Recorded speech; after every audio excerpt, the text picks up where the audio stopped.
apparemment ndiye bango bonno situation la plus d'intérêt na bango ba guerre à positionnement bazo bossa na biso peuple parce que union sacrée le peuple d'abord il y a na chuté hein bukangi na classe abana na boutique bar esala boutique église esala boutique hôtel esala esika dans éducation bukangi yango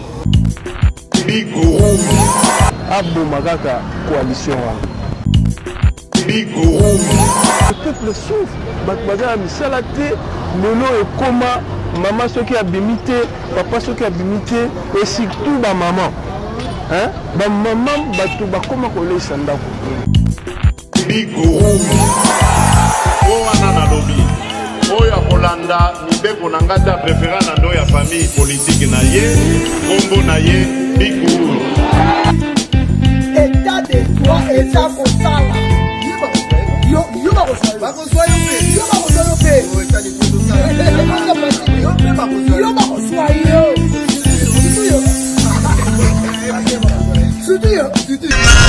indépendance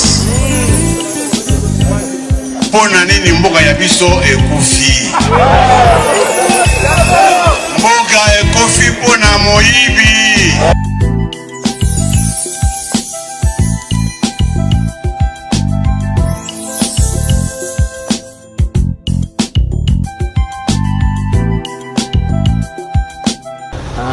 par rapport à l'union sacrée, donc bon, finalement, ils ont vraiment les positifs et négatifs. Positif dans le sens où nous sommes ensemble. Que ceux qui ont azabou. Pour ceux qui ont l'isanga, nous avons côté la bisoté. Pour ceux qui ont l'isanga, même ta famille, ceux qui ont l'isanga, nous avons côté. Mais négativité, nous avons les années.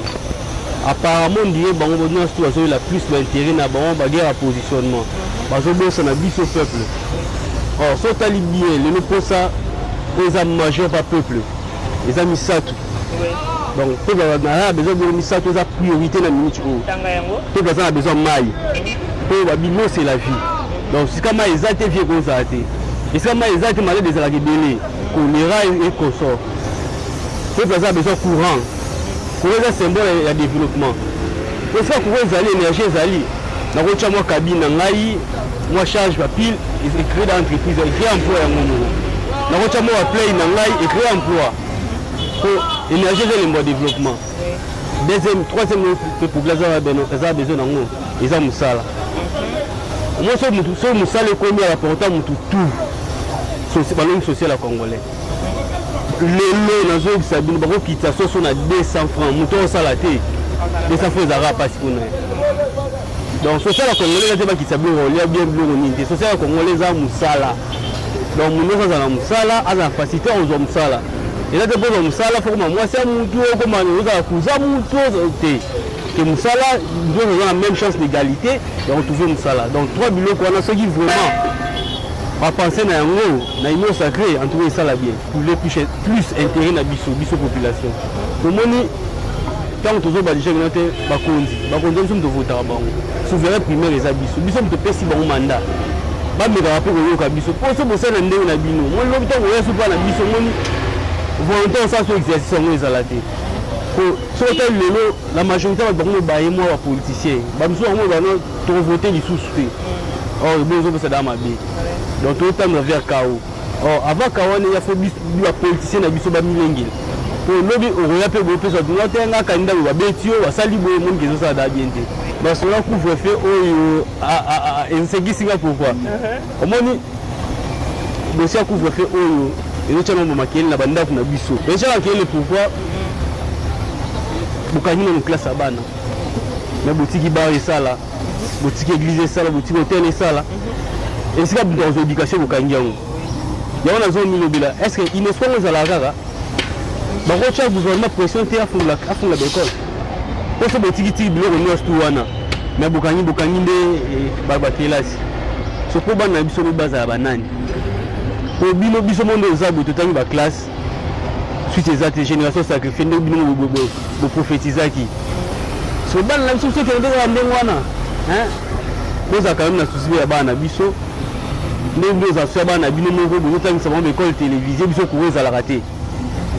hein nous allons sur bana biso ce qui réellement couvre-feu wana eza pour na malade hein so na monde ba otambula bu malade yango zati malade tambula ka butu hein ce couvre-feu eza na butu c'est classe eza la première couvre-feu classe eza na butu te pour sa classe ningi batu ba so sa activité hein couvre-feu wana so eza question de sécurité bon wana nga na éviter on a un homme na ça agent sécurité mais si on marque à prendre maladie bon ton dimi mais bon ça dans nos classes aux classes ça na butu te hein comme la terrasse ba restaurant ba hôtel ba ni ça là normal et pourtant vous respecter la geste barrière mon côté par exemple je vais se poser une question tu veux tout cachinete ngamba mba poser question na check cachinete muto filmer azana cachinete vous comprenez vous comprenez donc batika maboki wana tout le monde maboki belé na mboko hein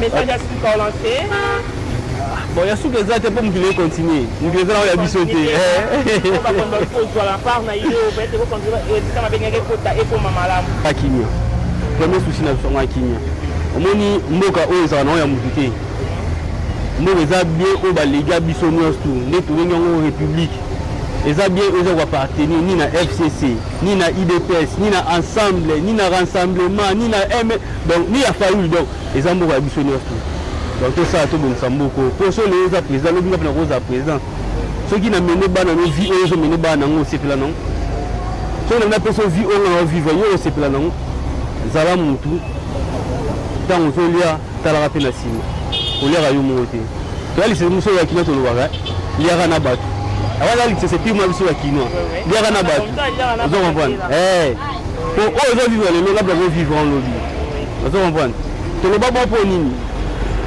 hein maman na ko ça ko ba le examen très important au moni to sala ga débat mo na ba petit na ngai et là sur autre pensée une autre façon mon na mkili maman faut to lo ba na mkili to ba tino so za réel pour contre-penser pe za la donc moi après ça on tourne mon compte na 1990 ce va l'accès au chef de ancien chef de l'état ce président Raïs qui type oyo na 2011 a président Mboka na ngani na la paraît à $10 pour na ata 100 francs mais na 2011 a eu président donc nous les en place wana ko bloquer que vous éternel et ba que nous te la na ko sala so na malmené ba nous so malmené a biso au sepelaté zana souci bana baninga zana souci bandi ko notre tout va frère tout bon manaté tout bon samboka ko za bien commun a biso nyos ah tala do moni ba makambo ko to ko na ebite aussi moi chance na mekolo ba me baba batika na bango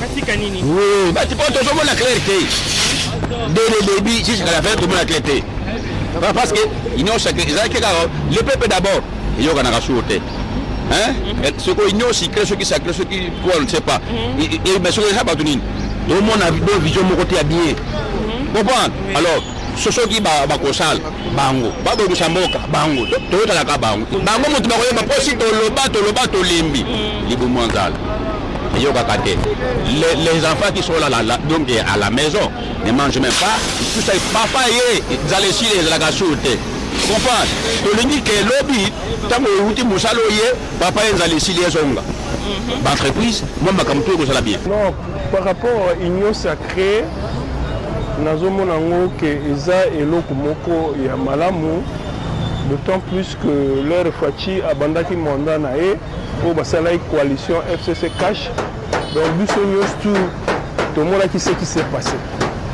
hein na baction na e bazo tchaye bakal banini et puis ezalaki avis ya population bandai ko lobaki Félix aboma kaka coalition ozomona aboma coalition parce que pour à diriger Mboka Moko.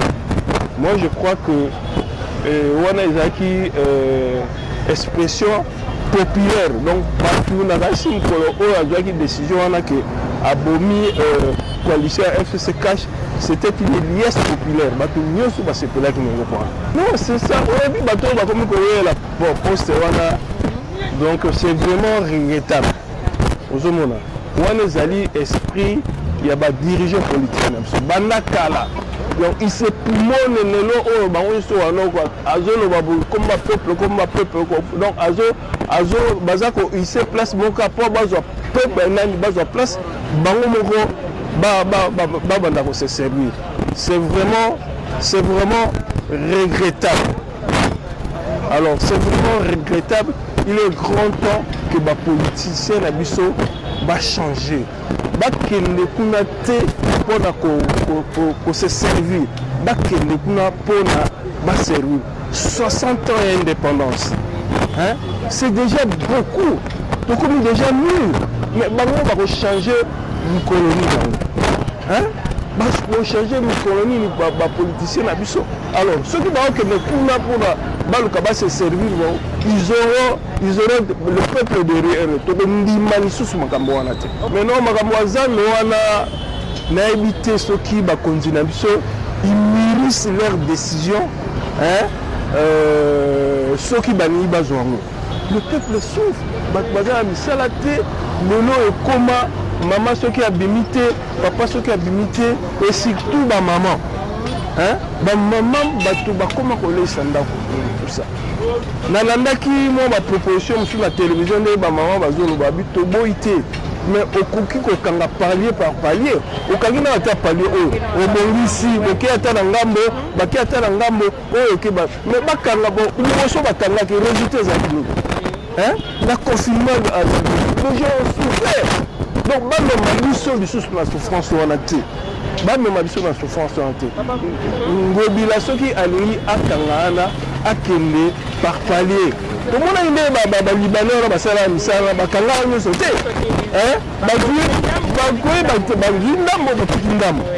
Ça le peuple souffre. On a le couvre-feu il y a 21h.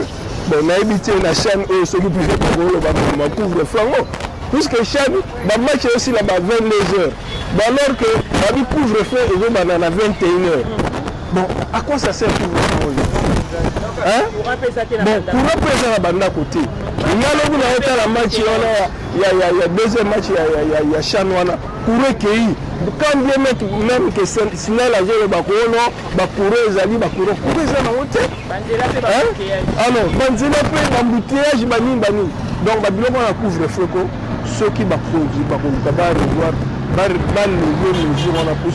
les autres ils la battu. Donc, Babima, au même moment, c'est ce qui crée l'embouteillage. La population, comme on s'est préoccupé, ils ont la bateau à Makolo, ils ont la bateau à moto, ils ont la bateau à bus, ils ont la privé. Donc, comme on s'est préoccupé, c'est ça, ce qui crée l'embouteillage. Alors, où on va repousser Nani embouteillage, comme ça, la liberté à conseil au chef de l'État par rapport à ça. Donc, conseil au chef de l'État, il est dans la bonne voie et la population a ce que là, la action. Donc, il va toujours maintenir le cap. Le peuple d'abord, puisque le Cana dans 2023, ce n'est pas Batoussouana, c'est lui. Alors, tout autour il faut acteur Oyo, ministre, ou même pour le prochain gouvernement, acteur, ministre Oyo, baza pour répondre la vision naïe. Bisoto Zassimana.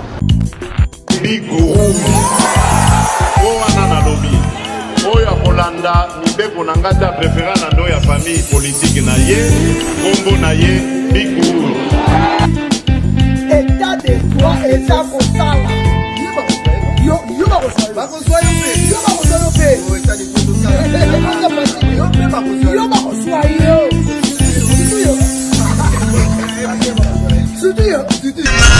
indépendance. Pona nini mboka ya biso ekufi. Mboka ekufi pona moyibi.